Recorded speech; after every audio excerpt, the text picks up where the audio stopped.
Hello everyone, welcome to our channel Nanak education point. Myself Heena Takkar. और आज हम बात करने वाले हैं बिजनेस एनालिटिक्स जो हमारा है चल रहा था उसका लास्ट जो चैप्टर है, चैप्टर नंबर 6 कह लो, यूनिट नंबर 6 कह लो, ये आज वन शॉट कंप्लीट हो जाएगा और उसके बाद इसका वन शॉट भी आ जाएगा डेफिनेटली। तो बहुत सारे बच्चे थे जो बहुत टेंस थे कि मैम हमारा 13 तारीख को या 14 तारीख को एग्जाम है और अभी तक हमने नहीं पढ़ा। तो मैंने बहुत पहले ही खत्म करवा दिया है इसको, सो दैट आपका वन शॉट भी टाइम लिया जाए। इंपॉर्टेंट टॉपिक तो मैंने सारे दे दिए थे और अगर आपको इसके नोट्स चाहिए तो बिल्कुल रेडी हैं, जो कि आप जो है व्हाट्सएप करके ले सकते हैं। तो दिए गए नंबर पर कांटेक्ट कर सकते हैं जो कि आपके सामने है, 8178359562 पे व्हाट्सएप कर सकते हैं। टेलीग्राम पे भी आप इसको बाय कर सकते हैं। बहुत ही रीजनेबल सा प्राइस है जो कि आप ले सकते हैं। अगर आपको लेना नहीं है तो आप खुद प्रिपेयर करें और खुद से इसको स्टडी करें, सो दैट जो है आपको अच्छे मार्क्स आ जाएं। तो लास्ट चैप्टर है हमारा पूरी बुक का, प्रिडिक्टिव एंड टेक्सचुअल एनालिटिक्स है, ठीक है, जो कि चैप्टर नंबर 6 है, जो कि लास्ट है। तो बेसिकली जो हमारा बिजनेस है, बेसिकली अगर हम बिजनेस के पॉइंट ऑफ व्यू से बात करें, इस चैप्टर के पॉइंट ऑफ व्यू से बात करें, तो दो मेन टर्म्स हैं जो कि दी गई हैं। इसमें मैं पीडीएफ की मदद से नहीं पढ़ाऊंगी क्योंकि पीडीएफ जो थी आपकी उसके अंदर जो जो मेन चीजें या जो जो एग्जांपल आपकी बुक में डले हुए थे वो मैंने सारे यहाँ पे डाल दिए हैं, ठीक है। तो आपको बस यही समझना है, फ्लो चार्ट जो मैंने बनाया है वही समझना है, पूरा चैप्टर इजीली समझ आ जाएगा। तो basically business point of view से बात करें, इस चैप्टर पॉइंट ऑफ व्यू से बात करें, तो दो चीजें जो हैं, टू टाइप ऑफ एनालिसिस है यहाँ पे। सबसे पहला आता है प्रिडिक्टिव एंड सेकेंड है टेक्सचुअल एनालिसिस, ठीक है। तो बेसिकली प्रिडिक्टिव एनालिसिस में क्या आता है, it is the technique to predict future outcome like future profits और other based on historical data. तो बेसिकली मैं वो आपको एग्जांपल्स देने की कोशिश करी जो आपकी बुक में दिए गए थे, ठीक है। तो पहले हम कॉन्सेप्ट समझ लेते हैं कि प्रिडिक्टिव एनालिसिस होता क्या है। तो बेसिकली प्रिडिक्टिव का मतलब क्या होता है? प्रिडिक्टिव का मतलब होता है प्रिडिक्शन लगाना, किसी भी चीज का प्रिडिक्शन लगाना। अभी आप लोग कॉलेज में हैं, बीकॉम कर रहे हैं, हो सकता है कोई बच्चा बीबीए कर रहा है, बीए कर रहा है, बीएससी कर रहा है, कुछ भी कर रहा है। तो अभी हम जिस लेवल पर हैं उसमें काफ़ी सारी चीज़ों का हम प्रिडिक्शन, अनुमान लगाते रहते हैं। तो ऐसे ही जो हमारी जो ऑर्गेनाइजेशंस होती हैं, जब वो डेटा को, ह्यूज डेटा उनके सामने आता है, इतनी सारी चीज़ें करते हैं, तो कहीं ना कहीं ऑर्गेनाइजेशन भी प्रिडिक्शन लगाती है। तो हम बात करते हैं, पहले मैं बात करूंगी आपके पॉइंट ऑफ व्यू से, फिर बात करूंगी ऑर्गेनाइजेशन पॉइंट ऑफ व्यू से, ताकि आपको दोनों कनेक्ट करके समझ आ जाए। तो बेसिकली प्रिडिक्शन में चीज़ों को प्रिडिक्ट किया जाता है, यानी कि अनुमान लगाया जाता है। It is a technique to predict future outcome. जो फ्यूचर आउटकम है, लाइक फ्यूचर के प्रॉफिट्स है, हम फ्यूचर के प्रॉफिट में कुछ प्रिडिक्शंस लगाते हैं, other based on historical data. और जो हमारे पास डेटा है या पास्ट की कुछ चीज़ें को एनालाइज करके, प्रिडिक्ट करके हम आगे वाले आने वाली चीज़ों को प्रिडिक्ट करते हैं, ठीक है। तो जैसे एक एग्जाम्पल लिया है मैंने कि कॉलेज स्टूडेंट का, मैंने यहाँ पे एक एग्जाम्पल लिया है, ठीक है। लेट सपोज कि आप जो हैं बीकॉम कर रहे हैं और आप अभी 6 सेमेस्टर में पहुंच गए हैं, आपका रेगुलर कॉलेज है, तो आपके जो भी प्रोफेसर्स हैं वो आपको काफ़ी टाइम से जो है जान रहे हैं, ठीक है। तो इस चीज़ में बात करते हैं कि जो कॉलेज के जो स्टूडेंट है, तो एक प्रोफेसर जो होता है स्टूडेंट को काफ़ी टाइम से जब जानता है तो एक कहीं ना कहीं अनुमान लगाता है, प्रिडिक्शन कर लेता है कि हाँ ये बच्चा इतने ग्रेड ला सकता है, ए ग्रेड ला सकता है, बी ला सकता है, सी ला सकता है। तो इस तरीके की प्रिडिक्शन कुछ लगाई जा सकती है, या फिर आप खुद भी अनुमान लगा सकते हैं। देन आता है वेदर के ऊपर। मैं जैसे बारिश का काफ़ी अच्छा एग्जाम्पल आपकी बुक में भी दिया हुआ है कई जगह पर। तो वेदर के ऊपर मैंने लिया है कि जैसे बारिश आने की संभावना, प्रिडिक्शन हम लगाते हैं। जैसे कि मौसम अभी खराब चल रहा है, ठीक है।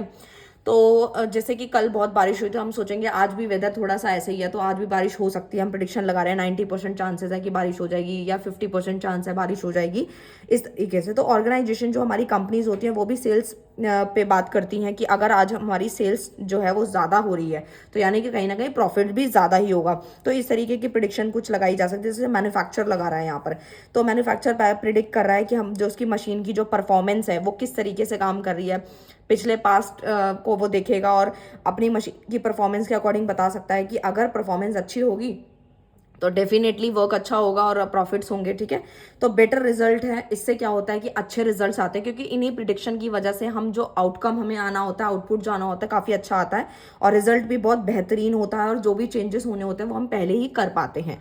नेक्स्ट आता है टेक्सचुअल एनालिसिस। देखो टेक्सचुअल नाम से भी क्लियर है, text. It is the systematic examination and interpretation of the textual data in order to draw meaningful insights, pattern and trends. यानी कि हम ट्रेंड्स तो पढ़ ही चुके हैं, आपको पता है पॉजिटिव है, ठीक है। ये ट्रेंड हमने काफ़ी सारे पढ़े हैं कि इंक्रीजिंग ट्रेंड है, डिक्रीजिंग ट्रेंड है, ये सारी चीज़ें हम बेसिक फर्स्ट चैप्टर से पढ़ते आ रहे हैं, ठीक है। तो बेसिकली पैटर्न है, ट्रेंड्स है, ये सारी चीजें हैं। तो टेक्सचुअल एनालिसिस को आप एक छोटे से मतलब से समझो कि जो भी आपका डेटा है जो कि अनस्ट्रक्चर्ड है, जो कि अभी वेल ऑर्गेनाइज नहीं है, उसको आपको स्ट्रक्चर्ड वे में बदलना को ही आप टेक्सचुअल एनालिसिस कहते हो। जैसे सोशल मीडिया का पोस्ट है, कोई भी डॉक्यूमेंट है, कोई अगर अच्छे से वेल फॉर्मेट में नहीं लगा तो उसको प्रॉपर फॉर्मेट में लगाना, तो वही क्या कहलाता है, टेक्सचुअल एनालिसिस कहलाता है। आई होप आपको क्लियर है।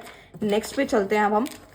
यहाँ लिखा भी है मैंने, थ्रू अनस्ट्रक्चर्ड डेटा, जैसे लाइक डॉक्यूमेंट है, सोशल मीडिया पोस्ट हो गए, रिव्यूज, टेक्स्ट, इंक्लूडिंग कस्टमर का फीडबैक। कस्टमर का फीडबैक बहुत मैटर करता है, क्योंकि अगर हम कोई भी चीज़, आप डेटा बार बार पढ़ रहे हो, तो कोई भी चीज़ अगर हम बिजनेस करेंगे आगे चल के या बहुत सारी चीज़ें करेंगे, तो उसमें हम कस्टमर का फीडबैक बहुत लेते हैं। क्योंकि आजकल आप ऑनलाइन देखते हो कितने पर्सन जो है वो शॉपिंग वगैरह कर रहे हैं, ठीक है। तो हमें कस्टमर का जो फीडबैक है ना, वो मस्ट लेना होता है। हम स्टार्टिंग में तो इन सब चीज़ों पर ध्यान देते हैं, बट जैसे जैसे हमारी सेल्स बढ़ती है, हमारे कस्टमर बढ़ते हैं, तो हम इसको इग्नोर कर देते हैं, और उसी की वजह से ही हमारा कहीं ना कहीं जो है वो ग्रोथ रुक जाती है, कम हो जाती है, डिक्रीजिंग पैटर्न में आ जाती है। लेकिन हमें इन छोटी छोटी चीज़ों पे ध्यान देना होता है। अगर हम इन चीज़ों पे प्रॉपर ध्यान देते हैं, कस्टमर की फीडबैक पे, तो हमारी ग्रोथ डेफिनेटली चलती रहती है। नेक्स्ट आता है simple linear regression model. Regression chapter आप लोगों ने पहले भी पढ़ा है, ठीक है। तो मैंने एक अलग सा एग्जाम्पल लिया है सिंपल लीनियर रिग्रेशन मॉडल का। तो यहाँ पे इसका मीनिंग समझते हैं, देन एग्जाम्पल समझेंगे तो पूरा अच्छे से समझ आ जाएगा। तो सिंपल लीनियर रिग्रेशन मॉडल्स क्या कहता है, तो simple linear refer as a statistical learning method है ये। This is use to examine और predict quantitative relationship between two continuous variable. दो कॉन्टिन्यूस वेरिएबल का रिलेशनशिप अगर हमें प्रिडिक्ट करना है, तो उसी को हम सिंपल लीनियर रिग्रेशन मॉडल कहते हैं। अब मैं एक छोटा सा एग्जांपल लेती हूँ कि एक दुकान है, ठीक है। अब दुकान में अगर कस्टमर की डिमांड ज़्यादा आ रही है, किसी एक दिन की अगर हम बात करें, सपोज संडे को छुट्टी होती है ज़्यादातर शॉप्स की, तो मंडे को कस्टमर की डिमांड ज़्यादा होती है, कस्टमर ज़्यादा विजिट करता है मंडे को, क्योंकि संडे को छुट्टी होती है, तो कस्टमर सोचता है मंडे को जा करके ले लेंगे, तो भीड़ थोड़ी ज़्यादा थी। तो कस्टमर की अगर डिमांड ज़्यादा है तो सेल्स भी ज़्यादा होगी, यानी कस्टमर ने ज़्यादा विजिट किया तो कुछ ना कुछ तो लेकर जाएगा ना, तो सेल्स जो है वो ज़्यादा हो गई। तो यानी कि कस्टमर की डिमांड की वजह से ही सेल जो है वो बढ़ गई, ठीक है। तो यानी कि आपका यहाँ पर हमने कस्टमर की डिमांड की वजह से ही प्रिडिक्शन लगा ली कि सेल्स भी जो है ज़्यादा ही होगी, ठीक है। तो यहाँ पे वही चीज़ मैंने समझाई है। देखो इंडिपेंडेंट वेरिएबल क्या होता है, डिपेंडेंट वेरिएबल क्या होता है, ठीक है। तो सबसे पहले आपको यहाँ पे एक चीज़ समझनी है कि जो आपका इंडिपेंडेंट वेरिएबल है उसको हमने एक्स का नाम दिया है, और जो डिपेंडेंट वेरिएबल है वो उसे हमने वाई से डिनोट किया है, जिसको हम रिस्पॉन्स भी कहते हैं। और ये होता है प्रिडिक्टर, कि आपने पहले प्रिडिक्ट किया, फिर आपको उसका रिस्पॉन्स मिला। प्रिडिक्टर क्या होता है, बेसिकली प्रिडिक्टर का मतलब है कस्टमर की डिमांड की वजह से आपकी सेल बढ़ गई, तो यानी कि सेल्स आपका रिस्पॉन्स है, वाई है, और प्रिडिक्टर आपकी कस्टमर की डिमांड है, जो कि एक्स से डिनोट होती है। मैंने लिखा भी है, CD मतलब कस्टमर डिमांड, सेल्स आपका रिस्पॉन्स है। तो ये डिपेंडेंट और इंडिपेंडेंट किस तरीके से, इसको थोड़ा सा गहराई में समझते हैं। तो देखो भाई, कस्टमर की जो डिमांड थी वो इंडिपेंडेंट वेरिएबल है, ठीक है, कि कस्टमर की डिमांड। तो अब बेसिकली क्या है, अगर सेल्स बढ़ी, सेल्स किस पे डिपेंड है, आपके कस्टमर के डिमांड पे, कि कस्टमर आएगा तभी तो सेल्स होगी ना। अगर कस्टमर ही नहीं आएगा तो किस तरीके से सेल्स होगी। तो सेल्स किस पे डिपेंड हो गई, यानी कि जो वाई है, यानी कि जो सेल है वो किस पे डिपेंड है, आपके कस्टमर के डिमांड पे डिपेंड करती है। आई होप आपको 100% क्लियर है। नेक्स्ट पे अगर हम आ जाते हैं तो वो आता है हमारा रिलेशन, ठीक है। रिलेशन पे आ जाते हैं हम, relation between x and y regression, ठीक है। तो इस तरीके के इक्वेशन है, जैसे कि रिस्पॉन्स, जैसे कि वाई अगर हमें कैलकुलेट करना है तो उसकी एक इक्वेशन दी गई है। आपको अगर क्वेश्चन आएगा पेपर में तो आपको पूरा इसको समझाना है, देन इसकी इक्वेशन लिखनी है। अगर कोई क्वेश्चन सॉल्व करने को आता है तो भी आप इजीली कर पाओगे, कोई दिक्कत वाली बात नहीं है, ठीक है। तो सबसे पहले आता है रिस्पॉन्स, यानी वाई से डिनोट करोगे, वो आपको कैलकुलेट करना है। तो ये इक्वेशन है जो कि मैंने यहाँ पे मेंशन भी किया है। ये जो यहाँ पे होता है इसको हम बीटा भी बोलते हैं और B0 भी बोलते हैं, plus B1x plus E stand for new है, ई का मतलब न्यू है, एंड एक्स आपको पता ही है, मैंने अभी पीछे ही बताया आप लोगों को, और वाई भी बताया, ठीक है। तो बेसिकली क्या है, एक्स एंड वाई का रिलेशन ही बता रहे हैं कि एक चीज़ दूसरी चीज़ पर डिपेंड होती है, ठीक है। तो आपको बस एक्स पुट करना है और वाई तो आपको कैलकुलेट करना ही था। तो इस तरीके से आपको यहाँ दिया गया है। तो एक्स वेरिएबल इस, जैसे कोई भी एग्जाम्पल ले सकते हो, जैसे कार का भी एग्जाम्पल ले सकते हो या कोई भी एग्जाम्पल ले सकते हो फ्यूल वगैरह का। जैसे यहाँ लिखा है एक्स वेरिएबल इज फ्यूल और y variable is distance covered in kilometre by fuel. यानी कि अगर हम बात करते हैं कि एक कार है, ठीक है, जो कि 9 लीटर फ्यूल का इस्तेमाल करके कितना रास्ता कवर करती है, 250 किलोमीटर कवर करती है। और दूसरी तरफ दूसरी गाड़ी है जो 10 लीटर फ्यूल खर्च करके 270 किलोमीटर डिस्टेंस कवर कर दिया, ठीक है। तो ये डिस्टेंस और इसका मैंने लिया है एग्जाम्पल। तो ये आई होप आपको समझ आ गया होगा कि यहाँ पर जो है हमने एक चीज को देख करके प्रिडिक्शन लगाती है हम लोग, और दूसरा उस पर डिपेंडेंट होता है। यहाँ तक एक इंडिपेंडेंट होता है और दूसरा डिपेंडेंट होता है, ठीक है। नेक्स्ट टॉपिक आता है आपका कॉन्फिडेंस एंड प्रिडिक्शन इंटरवल, ठीक है। तो बेसिकली क्या है, इसमें आप कोई सा भी एग्जांपल ले सकते हैं पेपर में, बस आपको समझाना है डिपेंडेंट और इंडिपेंडेंट का। आप कोई भी एग्जांपल इसके अंदर ले सकते हैं, जैसे कार और मैंने यहाँ पे डिस्टेंस का लिया है, आप और भी फर्दर कोई एग्जांपल ले सकते हैं। कॉन्फिडेंस एंड प्रेडिक्शन इंटरवल क्या होता है, सीआई यानी कॉन्फिडेंस इंटरवल। सीआई को हमने कॉन्फिडेंस इंटरवल बोला है, पी मतलब प्रेडिक्शन है, ठीक है। तो बेसिकली ये क्या है, इसको थोड़ा सा हम समझेंगे। देखो होता क्या है कि यहाँ पर हम बात कर रहे हैं किसके बारे में, कॉन्फिडेंस इंटरवल की। अगर हमें किसी चीज़ का कॉन्फिडेंस होता है, किसी चीज़ के बारे में हम बहुत ज़्यादा कॉन्फिडेंट होते हैं, तो हम क्या करते हैं, प्रिडिक्शन बड़ी तेज़ी से लगाते हैं। जैसे कि आपने अपने स्कूल लेवल पे देखा होगा कि हम ज़्यादातर बोलते हैं कि आज टीचर नहीं आएगी, ठीक है। तो ये 90% चांस है कि आज टीचर नहीं आने वाली, आज टीचर जो है वो मतलब छुट्टी पे है, ठीक है। तो मतलब आज टीचर नहीं आएगी तो बच्चे खुश हैं कि आज ना आए, क्योंकि उससे क्या होगा, हमारे टेस्ट वगैरह जो होने वाला है उससे हम बच जाएंगे, ठीक है। तो आपस में जो होता है, जो फ्रेंड्स होते हैं इस तरीके की लगा लेते हैं बेट वगैरह, ठीक है। उनको कॉन्फिडेंस होता है किसी एक को, जैसे राजू है और मोहन है, तो राजू ने जो है यहाँ पे अपना कॉन्फिडेंस दिखाया कि 90% चांस है टीचर नहीं आएगी। तो यानी कि उसमें दो सिचुएशंस बनती हैं, ट्रू और लाई की वैल्यू ऑफ सीआई मतलब कॉन्फिडेंस इंटरवल की। जैसे 80% चांस है कि टीचर नहीं आएगी, ठीक है। या अनदर कोई भी एग्जांपल आप इसमें ले सकते हो। या ये जो है बेसिकली तो बेसिकली ये आपका रिग्रेशन जो लाइन यहाँ पे आ रही है कि 2 लीटर फ्यूल जो है, 2 लीटर फ्यूल डलने की वजह से गाड़ी में 140 किलोमीटर उसने कवर अप कर लिया। तो अगर हमारी प्रेडिक्शन सही होएगी तो ट्रू है, और नहीं होती तो सीआई जो होगा, यानी कि जो हमारा कॉन्फिडेंस इंटरवल होगा वो लाई कर जाएगा, ठीक है, गलत साबित हो जाएगा।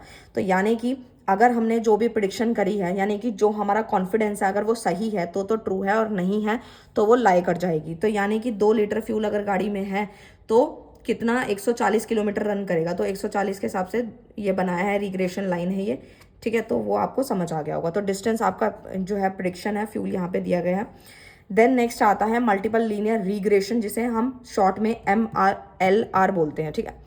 रिलेशनशिप बिटवीन 2 और मोर इंडिपेंडेंट वेरिएबल और डिपेंडेंट वेरिएबल, यानी कि यहाँ पे रिलेशनशिप बताता है 2 या 2 से ज्यादा इंडिपेंडेंट वेरिएबल और डिपेंडेंट वेरिएबल के बीच का। पहले हमने जो पढ़ा है, इससे पहले वाला टॉपिक, इससे जस्ट पहले, वो था इंडिपेंडेंट एंड डिपेंडेंट। अब यहाँ पे क्या आता है, 2 और मोर, 2 या 2 से ज्यादा इंडिपेंडेंट वेरिएबल देखने को मिलते हैं, किसके साथ, डिपेंडेंट वेरिएबल के रिलेशन के साथ। तो वो होता है मल्टीपल लीनियर रिग्रेशन। इसका फॉर्मूला आपके सामने है जो कि दिया गया है, B0 plus B1x1 plus B2x2, और ये कहाँ तक जाता है, n तक जाता है, क्योंकि सारी इक्वेशन हम n तक लेकर जाते हैं, प्लस e है जो कि यहाँ पे न्यू है। तो एक छोटे से एग्जांपल से इसको मैं समझाना चाहूंगी। देखो होता क्या है, अगर कोई बच्चा number of hour study per week, यानी कि वो पर वीक में कितने घंटे बच्चा पढ़ता है, ठीक है। अगर 4 घंटे पढ़ता है और तो उसके जो एग्जाम के स्कोर आते हैं वो आते हैं 100 में से 30। अगर वो 6 घंटे पढ़ता है तो उसके मार्क्स आते हैं 50। और तो उस हिसाब से अटेंडेंस रेट क्या होगा, ठीक है। तो ये इस तरीके की चीजें जब आती हैं तो वो आपका मल्टीपल लीनियर रिग्रेशन कहलाता है। आई होप आपको क्लियर है। नेक्स्ट पे आ जाता, इंटरप्रिटेशन ऑफ रिग्रेशन कोफिशिएंट क्या कहता है, this is represent the positive और नेगेटिव वैल्यू ऑफ रिग्रेशन, यानी पॉजिटिव और नेगेटिव वैल्यू ऑफ रिग्रेशन को ये रिप्रेजेंट करता है। फॉर एग्जाम्पल बाइक की सेल है, ये आपकी बुक का ये एग्जाम्पल है, bike sale dependent variable based on price independent variable other factor held constant. यानी कि वो ये बोलना चाहता है कि अगर कोई बाइक की जो सेल है वो किस पे निर्भर करती है, आपके प्राइस पे डिपेंड करती है। प्राइस सही होगा तो बाइक की सेल भी सही होनी है, ठीक है। बाइक सेल होएगी तो डिपेंड करेगा आपके प्राइस पे। तो यानी जो प्राइस है वो आपका इंडिपेंडेंट वेरिएबल है, ठीक है। और बाइक सेल क्या है, आपका डिपेंडेंट वेरिएबल है, यानी वो डिपेंड है। बाइक की सेल तो जब ही होगी ना जब प्राइस सही होगा, ठीक है। तो प्राइस अगर ज़्यादा होगा तो सेल कम, ठीक है ना, प्राइस ज़्यादा है तो सेल कम, और प्राइस कम है तो सेल ज़्यादा। तो इस तरीके से अदर फैक्टर हेल्ड कांस्टेंट रहते हैं। तो ये हमें इंटरप्रिटेशन ऑफ रिग्रेशन कोफिशिएंट ये बताता है कि अगर कोई भी चीज़ किसी से लिंक करती है तो ये फॉर्मूला अप्लाई होता है, अगर लिंक नहीं करती तो फॉर्मूला कैसे अप्लाई होगा, कौन सा फॉर्मूला, यही वाला इंडिपेंडेंट एंड डिपेंडेंट वाला, कि एक चीज़ दूसरी चीज़ से डिपेंड करनी चाहिए तभी वो अप्लाई होगा आपका, ठीक है। जैसे अगर मैं आपको बोल दूँ बाइक का सेल जो है वो डिपेंड करता है आपकी स्टडी से। तो कोई लिंक बना, बिल्कुल भी कोई कनेक्शन नहीं है, ठीक है। बाइक सेल अलग चीज़ है, आपकी स्टडी अलग चीज़ है, ठीक है। तो इस तरीके से नेक्स्ट आपका जो टॉपिक आता है वो मोस्ट इंपॉर्टेंट है, आपके एग्जाम में पूछने की संभावना पूरी पूरी रहेगी। तो डिफरेंस के तौर पे मैं इसको लेकर आई हूँ, बुक में तो वैसे ही लिखा हुआ था लाइन वाइज, बट डिफरेंस के तौर पे मैं इसको समझाने वाली हूँ। तो बेसिकली यहाँ पर जो है दो कॉन्सेप्ट आते हैं आपका, हेट्रोसिडेसिटी का, एंड सेकेंड वन जो आता है वो आपका था मल्टीकोलैरिटी का। तो ये दो कॉन्सेप्ट हैं जो कि ऑर्डिनरी लीस्ट रिग्रेशन देखने को मिलता है। यानी कि कहने का मतलब यह है कि जो आपके रिग्रेशन, जब आप इतने सारी रिग्रेशन के बारे में पढ़ रहे हो तो रिग्रेशन एनालिसिस के अंदर कुछ एरर यानी कुछ गलतियां, कुछ एरर्स पकड़े जाते हैं जो शो हो जाते हैं, जिसको हमें यहाँ पे पता लगाना इंपॉर्टेंट होता है। तो दो कॉन्सेप्ट हैं जो हमें बताएंगे ऑर्डिनरी लीस्ट रिग्रेशन उसे कहा जा रहा है, ठीक है। तो एक बार इसको समझते हैं हम लोग, ये दोनों कॉन्सेप्ट का डिफरेंस अच्छे से डब्बा याद कर लेना। दोनों में से एक आए तो भी करोगे, दोनों में से दोनों का डिफरेंस आए तो भी आप पेपर में कर पाओगे इसको, ठीक है। तो सबसे पहले हम स्टार्ट करते हैं हेट्रोसिडेसिटी से, ठीक है। तो बेसिकली हेट्रोसिडेसिटी जो है हमारा और मल्टीकोलैरिटी जो है, इन दोनों के कॉन्सेप्ट को समझेंगे। तो बेसिकली वाई जो है हमारा, यहाँ पे जो इक्वेशन दी गई है वो बताएगा यहाँ पर B not plus B one X plus B two X two plus E, और मल्टीकोलैरिटी का बताया है y is equal to B zero यानी कि B not plus B one X one plus B two X two plus E, ठीक है। तो ये दिया गया है। अब इसमें आता क्या क्या है, तो देखो इसके अंदर हेट्रोसिडेसिटी की अगर हम बात करें तो variance of error term is constant. जो हमारी जो एरर टर्म होती है वो कांस्टेंट होती है। Disturbance term variance change from observation to observation, एक फॉर्मूला है, मतलब एक चीज़ यहाँ बताइए। होमो और हेट्रो का मतलब ऑलरेडी आपको पता है, होमो का मीन्स क्या। नेक्स्ट जो आता है वो आता है आप लोगों का यहाँ पर यू आई का होल स्क्वायर है, स्टैंडर्ड डेविएशन का होल स्क्वायर है, और यू तो सेम है, उसके बाद आई लग गया यहाँ पे, ठीक है। तो ये हेट्रो है। तो एग्जांपल क्या है, house price prediction bye square feet, ये आपकी बुक का एग्जांपल है। यानी कि वो ये बोलते हैं कि आपका हेट्रोसिडेसिटी में एग्जांपल दिया गया कि आपका जो घर का प्राइस है की जो प्रिडिक्शन है वो आपके घर के गज से पता चलती है कि इस गज मतलब घर के जो गज है 50 गज है 60 गज है, इतने यार्ड का जो मकान है, जो घर है, वो उसका प्राइस कितना होगा, उसकी प्रिडिक्शन हम जब लगाते हैं तो यानी कि उसमें भी पता लग जाता है हमें, ठीक है। तो यानी कि कांस्टेंट है, तो यानी कि उसमें एरर्स हैं जो हम पकड़ लेते हैं। फिर नेक्स्ट इसका जो पीछे वाला कॉन्सेप्ट है, अभी मैं थोड़ा सा और इसको एक्सप्लेन करूंगी। पहले एक कॉन्सेप्ट समझ लेते हैं पूरा फुल फ्लेज, जिसके अंदर यहाँ पे दो ग्राफ जो है वो बनाए गए हैं हेट्रो और होमो का। तो इसको हम ग्राफ की मदद से कैसे पकड़ पाते हैं, तो आप देखो यहाँ पर जो ये है उसके जो चीज़ें आ रही हैं बहुत डिफर आ रही हैं।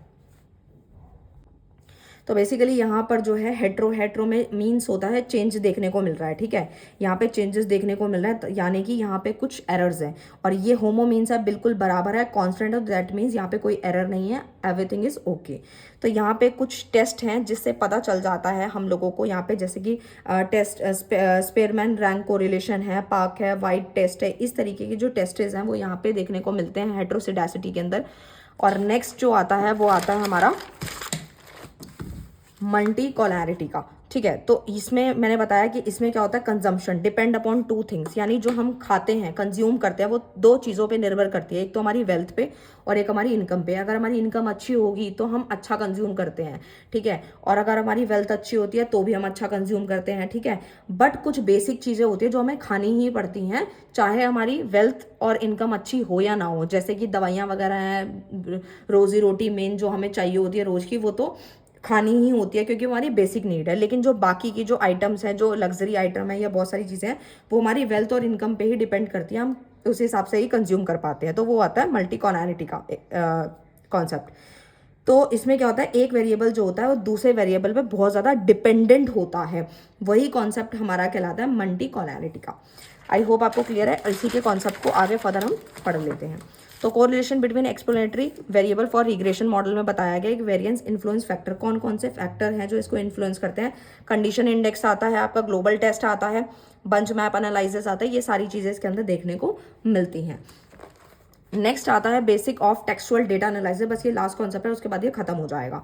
Basic of textual data analysis क्या होता है, तो टेक्सुअल डेटा हमने समझ लिया, टेक्सुअल डेटा।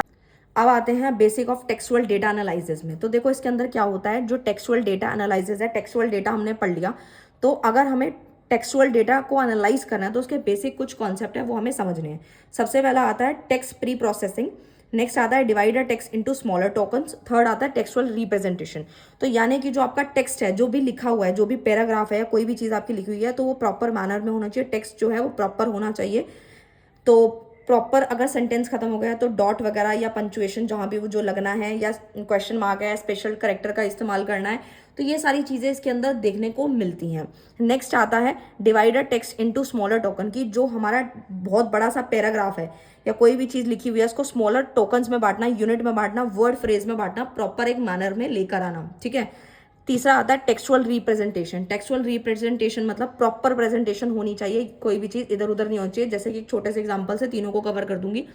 जैसे कि अगर कोई भी चीज़ हमें समझानी होती है तो हम क्या करते हैं, एक पैराग्राफ लिखेंगे या फिर उस एक कोई भी चीज़ के ऊपर अगर हम 10 लाइनें लिखेंगे, 10 लाइनें लिखेंगे तो हमें इजीली समझ आएंगी। वही अगर हमने एक पूरी कॉपी भर दी उस चीज़ के ऊपर तो हमें वो चीज़ जल्दी से समझ में नहीं आएगी। हमें महाभारत लगे, हम 2 लाइन पढ़ेंगे फिर बोर हो जाएंगे।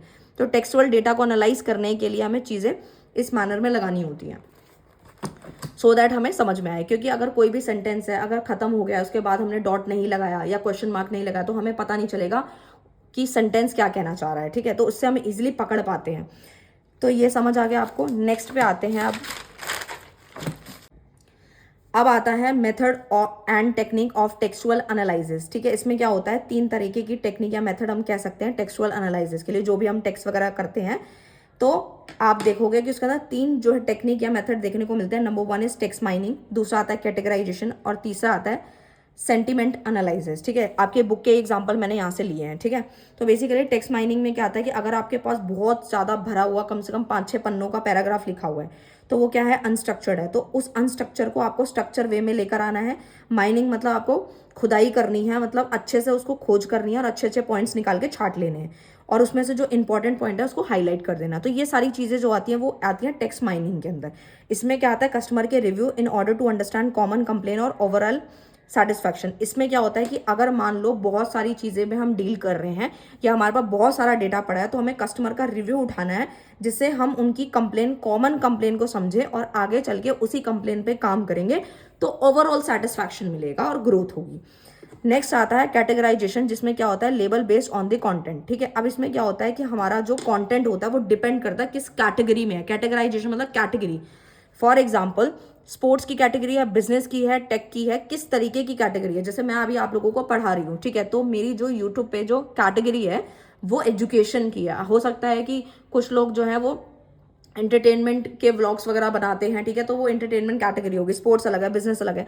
तो इस तरीके की चीज़ें आती हैं। तो बेसिकली कैटेगराइजेशन के अंदर 3 तरीके की चीज़ें हमें देखने को मिलती हैं, जैसे कि पॉजिटिव, नेगेटिव और न्यूट्रल। मतलब ये रिस्पॉन्स है, ठीक है। लेट सपोज जो आपके पेरेंट्स हैं, ठीक है, तो अगर आपका जब भी रिजल्ट डिक्लेयर होता है तो आपके पेरेंट्स का जो रिएक्शन होता है वो अलग होता है। जब रिजल्ट आ गया तो रिएक्शन अलग था, रिजल्ट नहीं आया था तो रिएक्शन अलग है, खराब आया तो जो रिएक्शन है वो अलग होता है, ठीक है। तो मैंने वही एग्जांपल लिया जो आपको इजीली समझ आए, ठीक है। तो पॉजिटिव होगा, नेगेटिव होता है और न्यूट्रल होता है। पॉजिटिव में क्या होता है कि अगर आपके अच्छे नंबर आए तो वो आपसे पूछते हैं बेटा क्या खाओगे या फिर आज क्या बनाना है, मम्मी पूछती है। तो ये पॉजिटिव आपके रिस्पॉन्सेस होते हैं। नेगेटिव में क्या होता है, अगर आपके नंबर अच्छे नहीं आए तो आपको पूरा दिन ताना सुनने को मिलता है, 2 दिन तक तो वही चलता रहता है। न्यूट्रल में क्या होता है, अगर आपके नंबर ओके ओके आए तो ठीक है, मतलब कुछ ज़्यादा ना ज़्यादा अच्छा ना ज़्यादा खराब, न्यूट्रल रहता है उनका रिएक्शन, ठीक है। तो इस तरीके से नेक्स्ट आता है सेंटिमेंट एनालिसिस में क्या आता है, इमोशन टोन। आप किसी भी के इमोशन के टोन को पकड़ते हो, उससे पता चलता है कि उनका बिहेवियर या फिर उनके माइंड में क्या चल रहा है। जैसे कि हम लोग किसी को मैसेज करते हैं, ठीक है, तो उससे हमें पता लगता है कि उनका जो क्या बोलते हैं उसको, लाइक बिहेवियर कह सकते हो, या फिर उनका मूड, हाँ मूड किस तरीके का है अभी राइट नाउ, ठीक है। तो sentiment behind a piece of text, social media post हो गया, प्रोडक्ट रिव्यू हो गया, जैसे कि स्विगी मैंने एग्जांपल लिया है, नेगेटिव रिव्यू। जैसे कि आप देखते होगे कि जब भी आप आजकल ऑनलाइन कोई शॉपिंग कर रहे हो, कोई सामान खरीद रहे हो, कोई सर्विस ले रहे हो, कुछ भी, तो बोलते हैं रिव्यू दे देना, रिव्यू दे देना, ये सारी चीज़ें होती हैं, आप स्टार दे देना, ठीक है, ये सारी चीज़ें चलती रहती है। तो आपको अच्छा लगता है तो आप 5 दे देते हो, 4 दे देते हो, नहीं अच्छा लगता तो आप 1 दे देते हो, तो वहाँ पे सैड इमोजी बन के आ जाती है। अच्छा 5 देते हो तो वो स्माइल सी आ जाती है। तो ये सारी चीज़ें मतलब जो आपके इमोशन के टोन को बताती है। बेसिकली 2 मेन अप्रोच होती है आपके सेंटिमेंट के सेंटिमेंट के दो मेन अप्रोचेस हैं। Number one is lexicon based method and second one is machine learning based approach. वैसे तो ये आपको पता ही है, लेकिन इनको कैटेगरी वाइज समझना पड़ेगा। तो देखो, जो जो तीन होती हैं, पॉजिटिव, नेगेटिव और न्यूट्रल, वो आती हैं आपकी लेक्सिकॉन बेस्ड मेथड पे आती हैं। लेकिन जो ये तो आपको मैंने अभी समझा दिया आपके पेरेंट्स वाले एग्जांपल से। नेक्स्ट आता है मशीन लर्निंग बेस्ड अप्रोच। ये क्या होता है, हम अपनी जो मशीन्स होती हैं, यानी कि ट्रेनिंग दी जाती है मशीन्स को। जैसे सपोर्ट वेक्टर मशीन्स हो गई, ये आपके बुक का एग्जांपल है। तो उनको ट्रेनिंग दी जाती है कि किस तरीके से रिएक्ट करना है। यानी कि आप देखते हो कि जब भी आप कोई गुड्स या सर्विस या फिर किसी भी चीज़ को बाय करते हो आप ऑनलाइन, तो एप्लीकेशन में कमांड होती है, यानी कि उनको ट्रेन किया जाता है, मशीन लर्निंग को, मशीन को ट्रेन किया जाता है या उन ऐप को ट्रेन किया जाता है, जिसमें क्या होता है, स्टार्स वगैरह के अकॉर्डिंग जो है पता। जैसे स्विगी जोमेटो है, ठीक है, आपको स्टार देना है, तो आपने 1 दिया तो सैड इमोजी, 5 दिए तो हैप्पी। तो ये क्या है, आपकी मशीन लर्निंग बेस्ड अप्रोच है कि आप धीरे धीरे डे बाय डे आप देख रहे हैं कि वो अपने आप ही, आप 1 देते हो तो अपने आप इमोजी बन के आती है, 5 देते हो तो अपने अकॉर्डिंग इमोजी हैप्पी वाली बन के आती है। तो ये सारी चीज़ें आती है। तो आई होप आपको 100% चीज़ें क्लियर होंगी। मैंने काफ़ी डिटेल में कराया। अभी आपको पीडीएफ पढ़ने का कोई नीड नहीं है इस चैप्टर का, क्योंकि मैंने सारे एग्जाम्पल इसी में ही डाल दिए हैं, ठीक है। तो बेसिकली मैंने पूरा चैप्टर यहीं कंप्लीट करा दिया, पूरी बुक कंप्लीट होती है। तो ऑल दी बेस्ट बोलना चाहती हूँ आप लोगों को मैं, ऑल दी बेस्ट, ठीक है। वंस अगेन अच्छे से करके आना, सारे बच्चे पास हो जाएं। मैं तो बस यही चाहती हूँ कि सारे बच्चे अच्छे नंबरों से पास हो जाए। और जैसे कि 5th सेमेस्टर के लिए भी मुझे बहुत सारे बच्चों के कमेंट आए कि मैम आपके नोट्स पढ़े और आपके बहुत सारी चीज़ें जो हमें इंपॉर्टेंट टॉपिक है वो हेल्प करके हम 5th सेमेस्टर को क्लियर कर गए और 6th में आ गए। और 6th की वीडियो जल्दी से जल्दी बना दो, मैं पूरी कोशिश कर रही हूँ, बना रही हूँ। तो आज ये पूरी की पूरी बुक समाप्त होती है। मैं पूरी कोशिश करूँगी कल तक 1 शॉट आ जाए आप लोगों के पास, सो दैट मैं सीजी या फिर आपका जीएसटी स्टार्ट कर पाऊँ। सो मिलते हैं नेक्स्ट वीडियो में नेक्स्ट टॉपिक के साथ। तब तक के लिए bye bye, thank you so much.